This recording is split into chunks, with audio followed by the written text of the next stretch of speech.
Today we'll be talking about the Internet of Things, okay, or privacy. How do we choose? Okay, now I've always thought that was an interesting question, just for obvious reasons, right?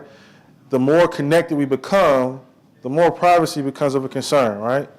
Now, before I get into that, I kind of need to, qualify yourself. Like when I was taught about speaking and things like that, or you always tell them your background and your credentials and things like that. So let me rush through those slides real quick, okay?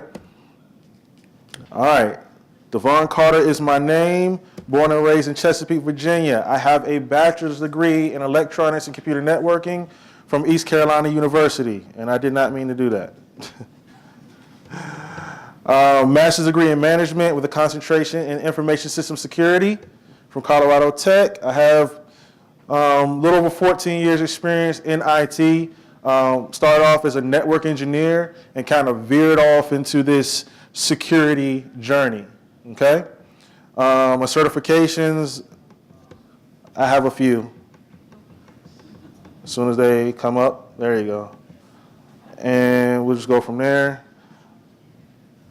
If you want to reach me for any reason, here, find me, devon.carter at CarTekConsulting.com, at NetSecProfessor on Twitter, my LinkedIn there. Also, you can find CarTek, which is my company, CarTek Consulting. I'm an information security consultant. You can find me there at www.cartekconsulting.com, at CarTek Consult at Twitter, and there's my company's LinkedIn page. Okay, so what we will get out of this talk, or what I hope for you to get out of this talk, okay, is a quick introduction of IoT, right? A little bit of history, some use cases, security implications, privacy implications. We'll talk about a few breaches, maybe discuss the intersection of IoT and public policy, which is very interesting to me.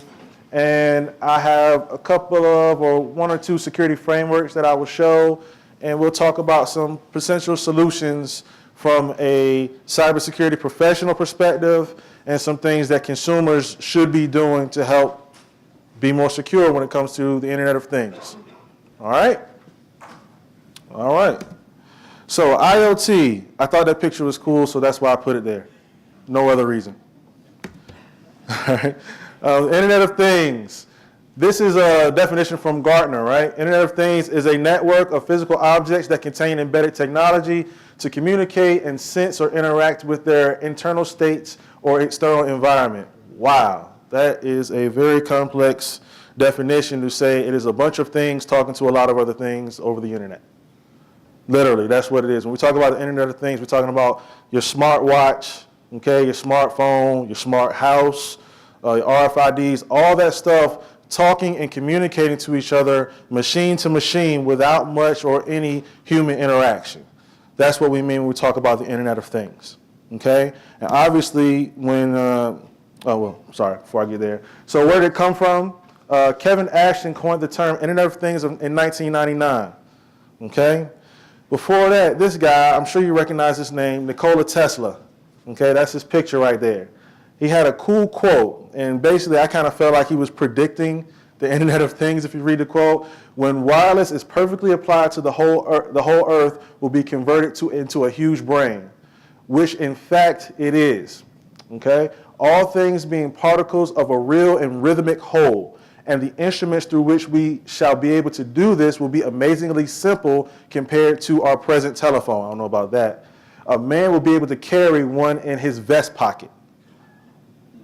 This is back in 1926, right? Think about the insight that he must have had to even be considering and thinking about that. Think about wireless technology in 1926. That's kind of crazy to me, right? And then 1973, Mario Cardullo patented the first RFID tag.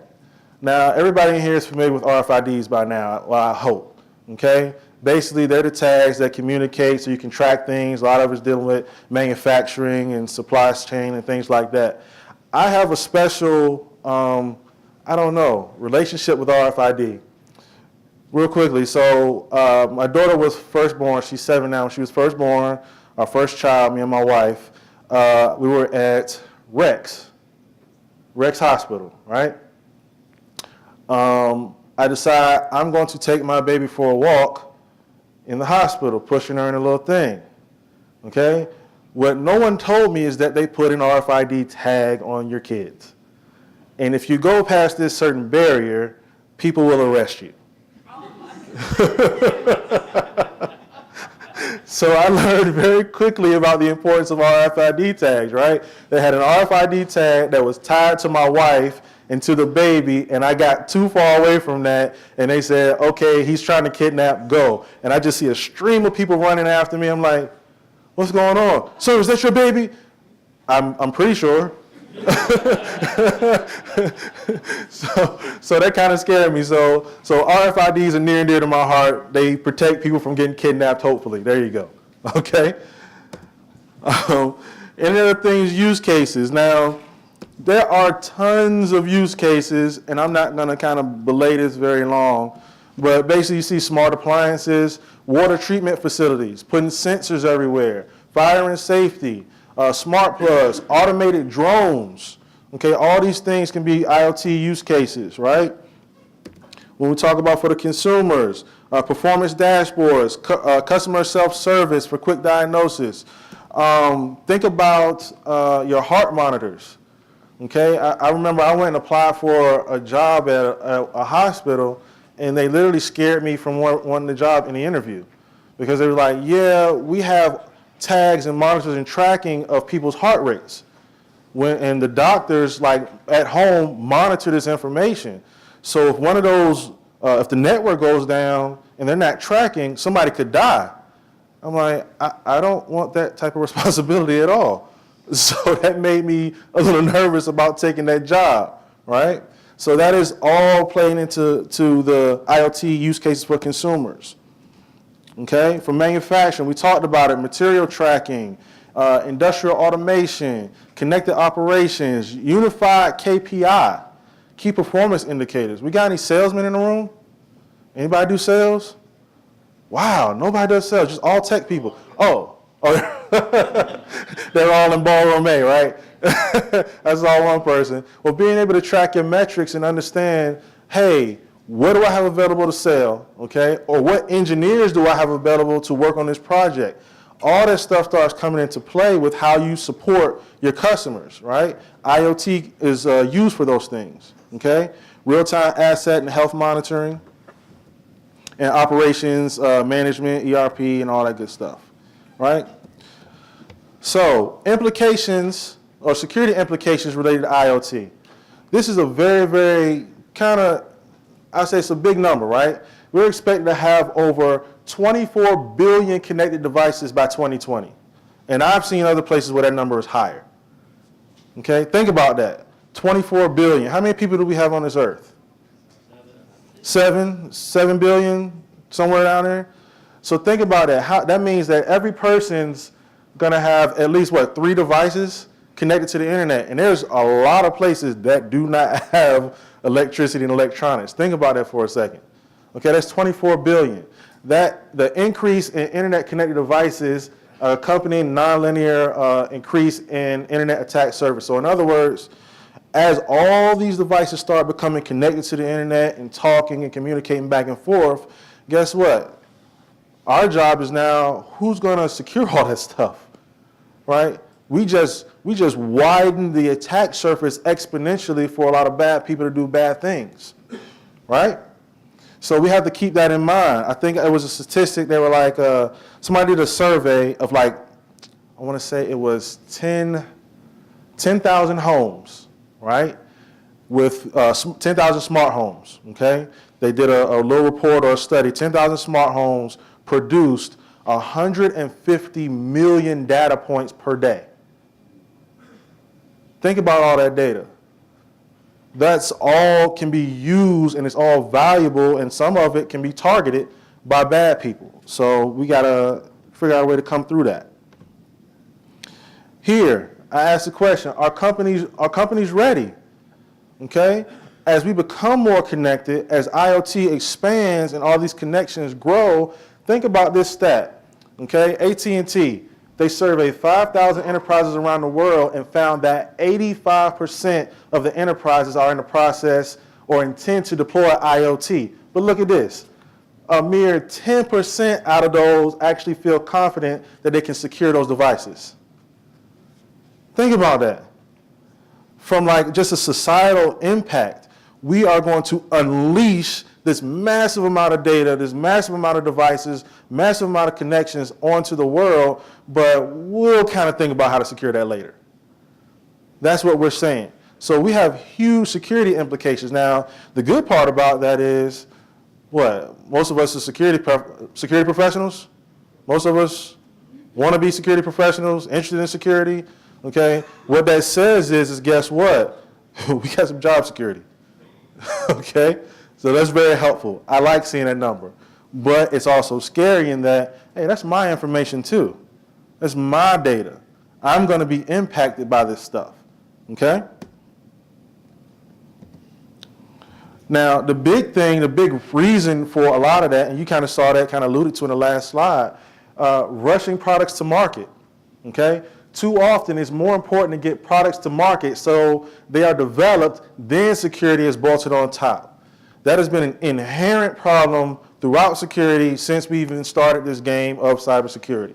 Everybody wants to, oh, I'm going to create this new tool, and then, oh, send it to the security guys and see if they can figure out how to secure it. And the problem is, it's never a perfect fit. It's always kind of like, you know, this is your device and we fit security on it, but you got gaps. Okay, you got holes. Nothing fits perfectly. It's not fitting the way it needs to because it's not built in. That security was not designed for that specific device, and therefore you have holes and gaps, which we see exploited over and over and over again with all these news stories, right? It's one of the reasons that Microsoft is so heavily attacked, right? Why? Because it's built to try to work on every single kind of platform, every single kind of device. Well, it wasn't specifically built for that device. So the holes that are created in it are inherent. Does it make sense? Yes, no, maybe so? Yes. Kind of, sort of? Okay. So privacy implications to this, okay? That was security. Let's talk about privacy. It's too much data. Okay, it's too much data. How are we going to track all of this data? Okay, how are we going to take care of it? Who's going to be responsible for it? Okay, those are privacy implications that we have to consider, right? Unwanted public profile. Now, because all the devices talk on the internet, right, there is an infinite amount of information about each and every one of you and me included on the internet that we may not even realize is there. Okay, somebody always has access to your information, whether you want to believe that or not. It's just a fact, right? Eavesdropping, okay? We've seen this. Everybody's seen the baby monitor story, right? All right, some hacker, some bad person is listening in on some baby monitor or something like that, and they're trying to figure out, well, who's talking to my child at night? Well, people are eavesdropping. Or you think about Google Home, Alexa. Think about the impact of those devices. In other words, they're just listening for you to say a specific command. So that means they're actually listening. They hear everything that's going on in your house. There was a court case not too long ago where they used the laws from Alexa to prove somebody was guilty of murder or they had the ability to murder somebody, and they actually allowed that evidence into court. Think about that. What an invasion of privacy that. Or think about the CEO, right, who has Alexa in his house who's talking about a big deal, a big merger or acquisition that's about to go on. And you have Alexa or Google Home recording that data that somebody now has access to because it's connected to the internet. Okay? The privacy implications are just ridiculous. Okay? So basically what I've been alluding to here is the more privacy that we get, the more IoT that we get, the more Internet of Things get connected, the more data that's out there, it has an inverse relationship with our privacy. Okay, the more connected we are, the less private we are. It's just the nature of it, right? We got so many connections, okay?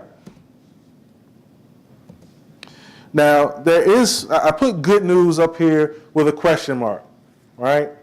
And because it depends on what side of the coin you say. Basically, there was a study that said, 2015, the iControl State of Smart Home study found that 44% of all Americans were very concerned about the possibility of their information getting stolen from their smart home, and 27% were somewhat concerned.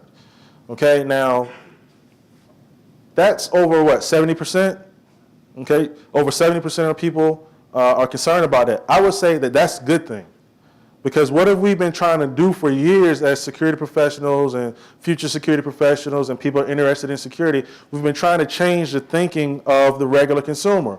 Why? We've been taught and we teach that the weakest link in security is us, is people. Why? Because we do dumb things. We can't help ourselves. That ad in that email just looks too good. Yes, I want a $100 gift card. Yes, man, that African prince, he just may send me that $1 million.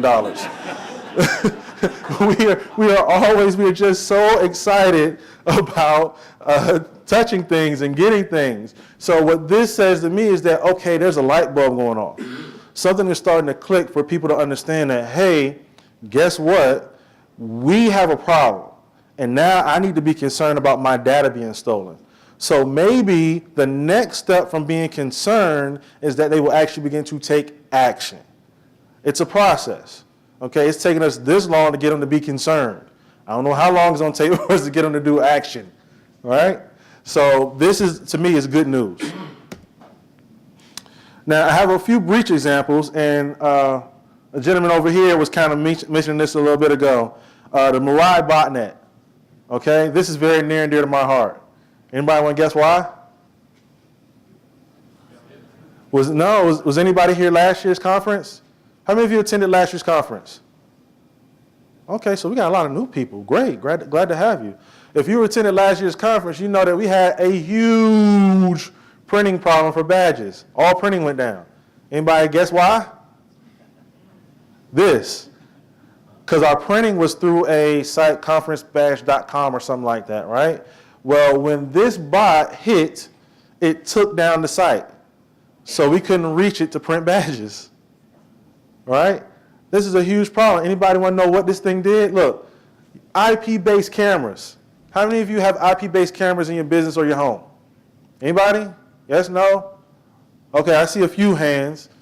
I can't say whether that's good or bad, but think about the concern there. How many of you have known or know to change the passwords from default on those devices? Okay, everybody in this room, because you're security people, you don't count. Okay? But how many regular non-security people think about that? No, they just think, oh, I can record maybe an attacker or something happening in my home. They're not thinking about changing the default password. So what does this bot do? It goes out and it exploits devices protected by default passwords. Why? Because they can just do a search for that vendor and get the default password and just scan for that type of device. And guess what? Now they have access. So what they did is they took over those devices and used it to initiate a denial of service attack against one of the big DNS vendors in the country. Took down what? Like half the country, right? Yeah, like half the US. Yeah. So that was a huge one. This is another one, Boschlight, which is kind of a variant of that one. Boschlight, very similar to Malware, as I said. Over 1 million IoT devices in this botnet. This botnet has over 1 million devices. Now, if you think of the grand scheme of things and how many devices we have, you might say, oh, that's not that many. But if they can target those 1 million devices at a single entity at one time, they could have huge impact on some things that affect us. Right? In most cases, this strain of botnet can be erased. Look at that. It can be erased with a reboot, right? You reboot your IoT device, it gets erased. However, they just get reinfected when they get scanned again. Why? Because when you connect back to the internet, those scans are still running. Those bad guys are scanning the internet for your type of device, and all it does is just reinfect it. Okay, so we got problems out here. Hackable cars. Okay, everybody's seen these stories, right? Yeah, I can hack into the car, I can make you stop and things like that. And this was a little twist on that I thought was interesting. They weren't necessarily trying to like drive the car or affect your gas pedal and your steering wheel, stuff like that. What they were doing was they were disabling the safety features in the car. Right? So basically the components that were communicating within the car, they would send a message to talk. The bad guy's tool, whatever he was using, it would copy that message and send the same message again, but it would have a corrupted bit, okay? What did that do? Well, when the other component received the bad message that the bad guy created, it created an error message that he sent back and said, hey, we got an error, we don't like that. Well, what they found is if you do that enough times, right, like a denial of service attack, the car will say that component is dead and will no longer try to communicate with it. So what did you just do? You just disabled a safety feature, airbags and anti-lock brakes and all kinds of things, right? So this is a problem. And then I had to mention this because, yeah, it just came out and, oh, I'm sorry, I went too fast. Just came out, and I'm an old network guy, wireless and stuff like that. I had to mention this. It just came out. I know you guys have seen it, right? Right? Y'all see this as a problem, maybe? Just a little bit? Right? Think about now, all the way. Not only is the IoT device itself vulnerable, but now the connection mechanism for the device is extremely vulnerable. Right? And what are they doing about it right now? They're trying to release some patches. They're trying to do some things, but this is like at a standard level. Like the WPA2, the actual standard, like they got a real issue that I don't know how quickly they're going to fix it. In fact, they actually withheld the release of this information for a few months because they were like, look, we can't release this. We need to go to these manufacturers and try to give them at least a chance to come up with something to fix this, right? Some of them have released patches, but eventually they're like, okay, we got to release it to the public. Why? Because everybody is vulnerable. Potentially everybody who uses WPA2, which should be everybody, just about, right? This is an issue.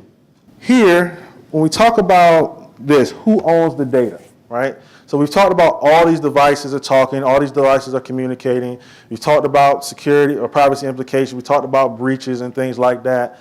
But now, all right, now that all this data is out there, who owns it? Seriously, that's not a rhetorical question. Anybody? Who owns the data? Because I'm wearing a Fitbit right now. They track my heart rate, my steps, if I go in and put what I ate for that day and everything like that. Who owns that data? Do you own it or does Fitbit own it? Fitbit, right?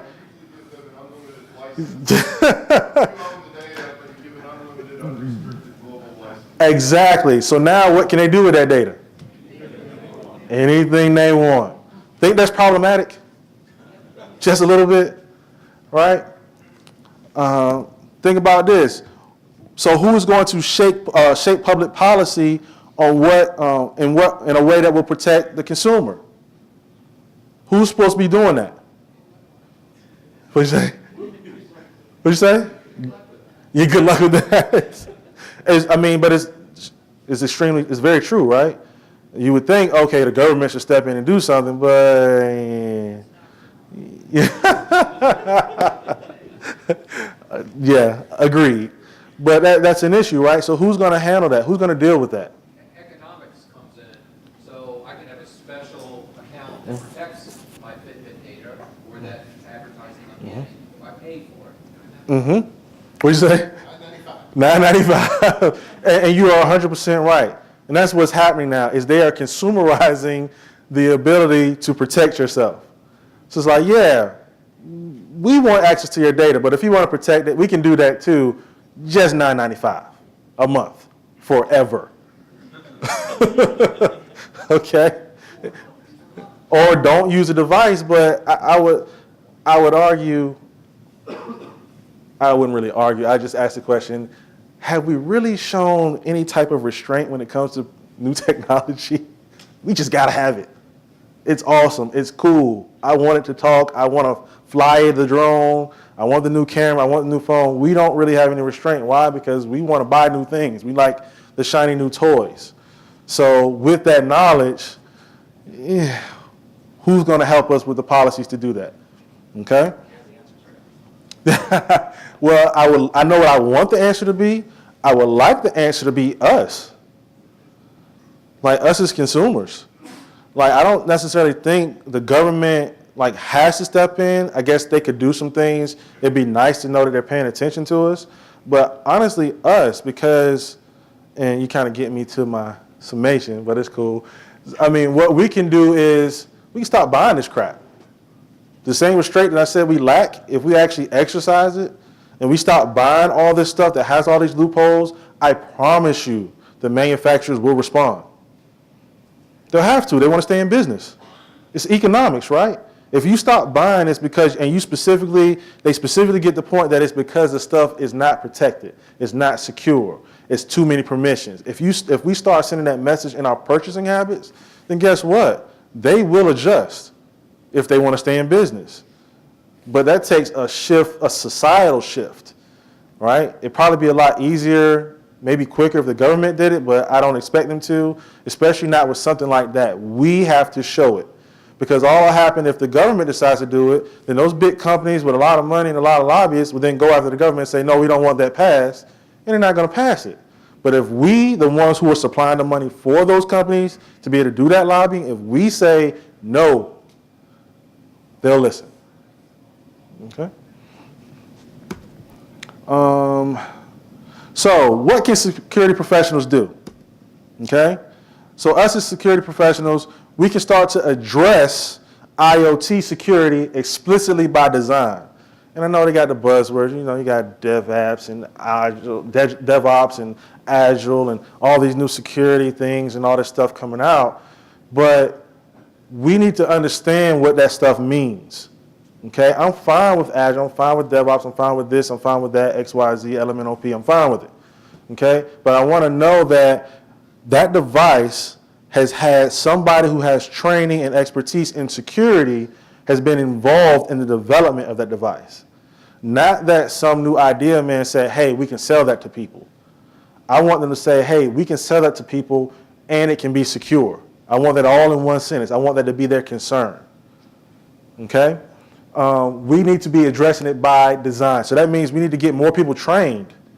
I mean, I'm sure you guys have seen the statistics. We had a shortage of security professionals. We especially have a shortage of security professionals who work in like securing the code behind consumerized goods and things like that. Okay, so there's opportunity for some of you future job seekers in that field. Start looking at this type of stuff. Okay? Pay attention to all layers of IoT security and avoid a vulnerable entry point. Okay, it's not just a device. It's the application running in the device. It's the memory in the device. It's all the network connections. It's all the application. It's the APIs. It's everything that encompasses the device. Okay, that should be considered when you talk about security. All layers has to be addressed. It can't just be, oh, I encrypted this. Okay, but there's other ways of getting in. There's other ways of a hacker being successful in taking the data. It needs to be a holistic solution, right? IoT security is only as strong as the weakest link. That's in anything, right? Okay, the weakest link has traditionally been us, people. Okay, we'll all, again, we don't pay attention, okay? In this, think about this. So how many of you, everybody here got a smartphone, right? I don't think you can really have a non-smartphone, right? Everybody here got an iPad or a tablet and stuff like that, right? How many of us in here has maybe their alarm system to their house on it? Like an app for that. An app for your garage. An app for smart home devices. An app for maybe your medical records because your healthcare provider's got a new app, or maybe your banking information on your new app, or all these things, right? Does anybody kind of see the picture I'm painting? So what just became the weakest link and the consolidated point of entry? The phone. And now I get access to the phone, I got access to your entire life. That's problematic. Okay, so we need to address that as well. Okay, that's another societal shift. If we say, hey, you know what, I don't know if it's a good idea for me to take a picture of the check with my phone as a way of depositing. It's convenient, obviously, but maybe not a great idea, right? Complex machines like connected cards are the hardest to secure. I'm sorry, I got cut off a little bit there. Think about that, all right? We talk about cars and things all the time. Do you know how many components go into a car? How many circuits? How many pieces of equipment? How much, just all the stuff that goes into putting a car together, especially nowadays, okay, with cars being almost fully automated, can drive themselves, park, and all that stuff, okay? with all that complexity, do you know how much more complexity it takes to secure that stuff? There's not a lot of people who can do that. Okay, so that's why, again, I encourage us as security professionals, we need to look at this opportunity here. There's opportunity for careers, opportunity for money to be made, right? There's an opportunity for us to help society as a whole if we can get our hands around this and start really, really focusing on having impact on this issue, right? So here you'll see basically a picture of like a kind of a standard IoT platform, right? We got security, we got APIs, we got sensors, analytics capability, apps, and all that stuff. And this just goes to my point. Holistically, how are we going to secure that? Okay? Remember, these are very small devices, right? So we have to consider, all right, what type of operating system is going to go on it? Is it going to be like a portable operating system interface or something like that? What kind of API are we going to use? Is that API secured? We have to shrink the amount of data that is required to be passed to secure that device. Why? It's tiny. It's my wristwatch. It doesn't have a lot of storage on it. It's not made for that. So that has to be considered as you try to secure it overall holistically, right? IoT security framework. So here's one, Constraint Application Protocol, right? Constraint Application Protocol. All right, this is basically, it's a specialized web transfer protocol for use with constrained nodes and constrained networks in the Internet of Things. In other words, when they say constrained, meaning it don't have a lot of bandwidth availability. It doesn't have a lot of memory capabilities. It's small, okay? It's developed specifically for IoT, right? And basically what it's doing is allowing the data that gets transferred, okay, to go from machine to machine, but it is shrinking the size of the data, right?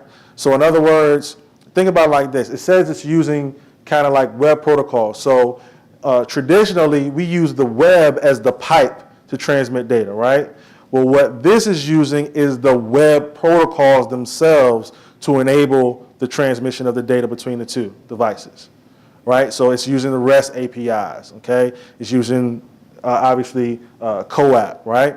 So in essence, it's taking the traditional size of like HTTP traffic that might be, what, thousands of bytes in size. Then it'll go, maybe it hit a proxy of some sort, and it can compress it down into hundreds of bytes, okay? And then maybe the protocol itself can actually shrink it down into dozens of bytes.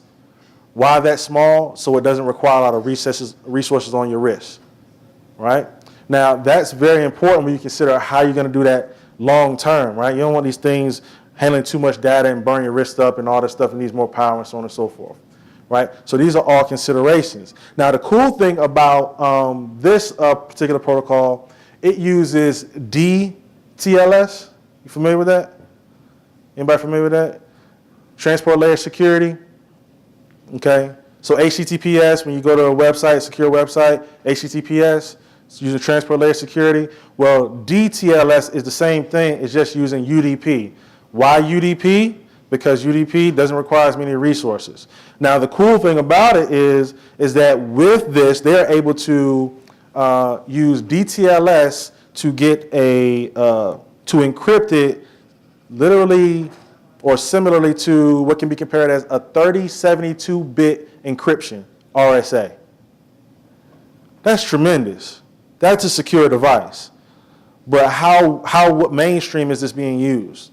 Honestly, I don't know the answer to that question. I tried to research it. I couldn't find a lot on it. But that seems like moving in the right direction. And why is that important? Because this is a framework. It's a framework. It's a standard. It's a way that we can say, hey, build your devices like this, and we can now better secure it layer by layer, the communications and things like that. It's a framework. Because that's what it all boils down to, is standardization. Right? Today, everybody has their own way of securing everything. But unless we standardize, okay, first of all, the expertise is going to be so sparse and sporadic because everybody has to specialize on every vendor's thing, right? But the other thing is it's now easier for attackers. Why? Because there's not enough resources to go around. But if we standardize and we can get our professionals focused on one way to do things, then guess what? Now, if everybody's looking at this one standard, then I can say, all right, well, there might be a hole there so we can secure it. right? There might be a hole there so we can secure it. It shrinks the attack surface for the attacker, right? I kind of spoke to that already. And this is basically a depiction of it, talking a server to a proxy to an actual sensor or IoT device and things like that. So this is just a depiction of that. So concise binary object representation, this is basically the way that you can use, so basically this is how CoAP talks between other CoAP devices. This is almost like the language of it kind of, right? So literally I can use this, or I can use XML, I can use JSON, I can use a bunch of different protocols for the communication between IoT devices using that CoAP framework. This is one of the protocols that allows you to do that. This is concise binary object representation.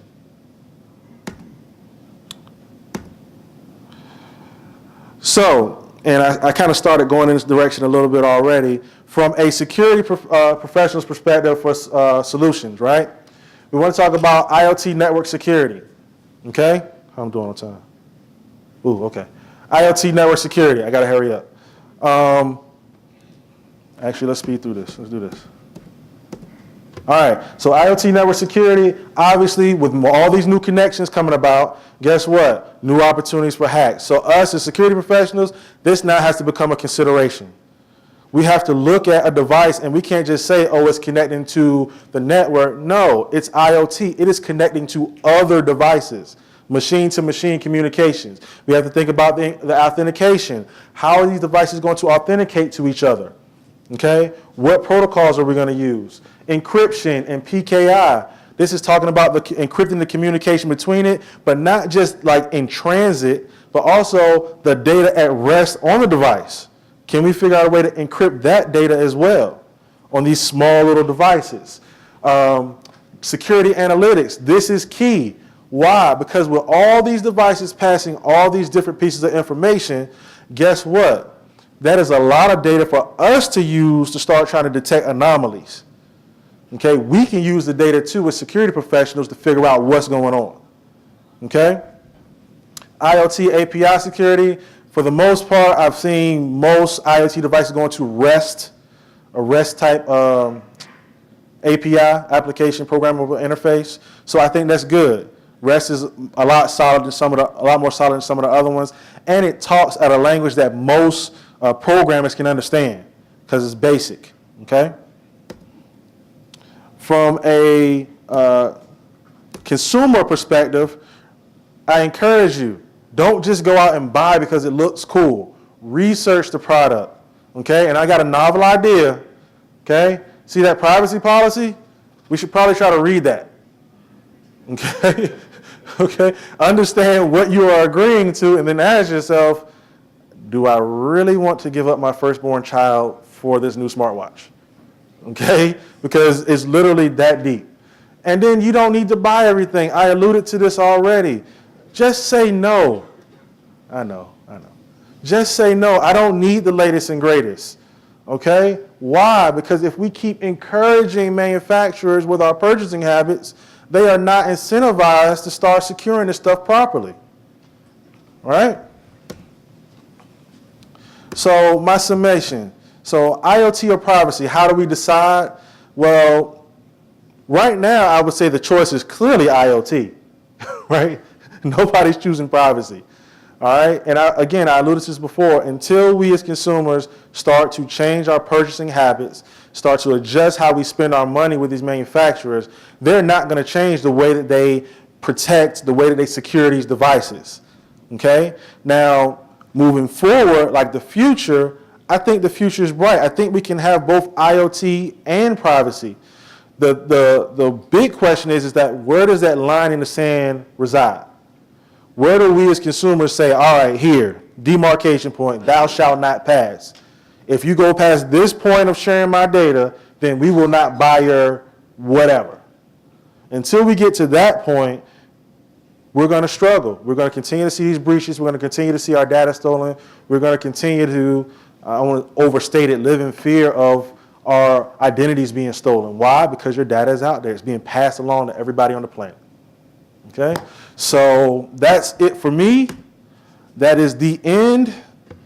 Do you have any questions? Oh, I'm sorry, go ahead. Today we pen test our servers, our network infrastructure. And does anybody pen test our cars, our thermostats, our Fitbits? Did they publish that anywhere? I've seen some stuff on cars. I've seen some stuff on smart houses. I have not seen a lot on IoT pen testing. IoT, it's been around a long time, but it hasn't really hit the consumer market until really like the last few years, right? Before it's really just kind of exploded. So I would imagine that there's a lot of opportunity there for pen testing IoT devices. The problem is, again, is because each IoT device, there's no real standard to how it's built. So then that creates a intelligence gap, if you will, or a skills gap in who's even qualified to pen test this type of IoT device versus that type of IoT device. My man. A statement / question. Go for it. So pretty much most IoT devices, I would assume, would be Linux Unix based for the most part. No, I mean there's a large amount of them that would be.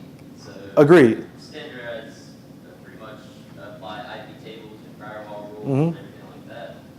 Pass that across all of your Linux Unix based IoT devices, and only limit it to the manufacturer that it needs to reach out to and its other fellow devices that it needs to reach out to.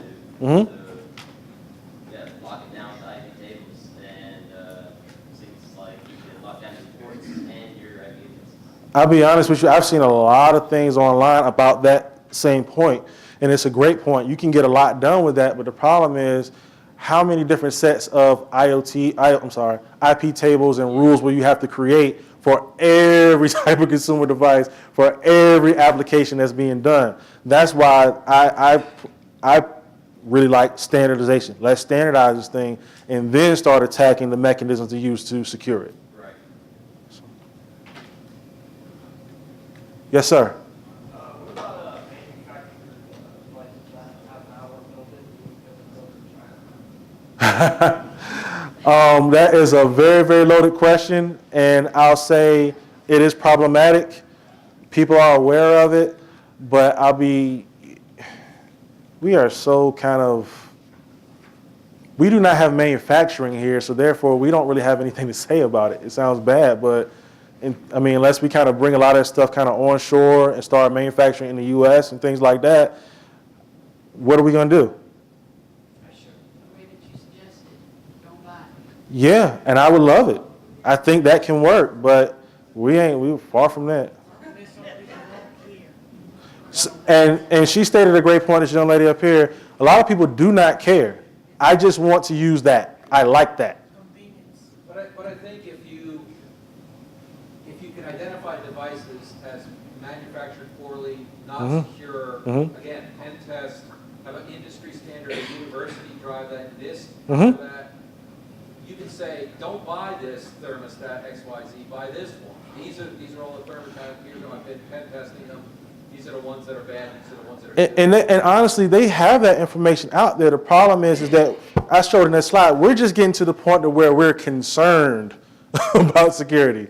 What you're talking about takes action of a consumer actually researching the product before they buy. Yes, sir. Yeah, and what 60, 70-year-old grandma with a smart fridge is going to be looking at on my phone. Papers publish that, if it's out there in the public domain, if a university does it, New Hampshire or somebody picks up, or NC State, that becomes then common knowledge that differentiates and allows us to pick and force the vendors to put money in investing in security and securing the product versus just putting the cheapest product that's out there that a consumer wants. Agreed. Yes, sir. And to follow up on those points, a lot of people have even if they know about these things, like you're saying, they've got nowhere to compare. What it seems like we need is almost like an underwriter's laboratory sort of a situation where there's some consumer group that gets together with a standard and rates these things on security and privacy that you could look at to get some sort of a standardized view of what these things are. Otherwise, there's no way. I'm fine with that if we do it from a private sector perspective. I'm fine with that. I think when we start allowing government to get into doing that type of stuff, sometimes it gets difficult. And I'm sorry, the gentleman back here. Well, I mean, touching on what you said a moment ago, sure you can do all that, but now you're Well, again, we can stop buying that stuff. Look, there will always be a lower price option. The market dictates pricing. What people are willing to pay, that is how they price this stuff. We as the people, the purchasers, we have the power to do this stuff. It's just, are we willing to? I understand that some prices may be adjusted, some things may be higher, but dude, I can't think of a lot of things out there that don't have a low-cost alternative that do pretty similar things as the expensive version. So if we all start buying the generic instead of the name brand will get the point. That's just my thought. Well, I think that we're out of time. So thank you guys. I hope this was beneficial to you. And I will see you around the con.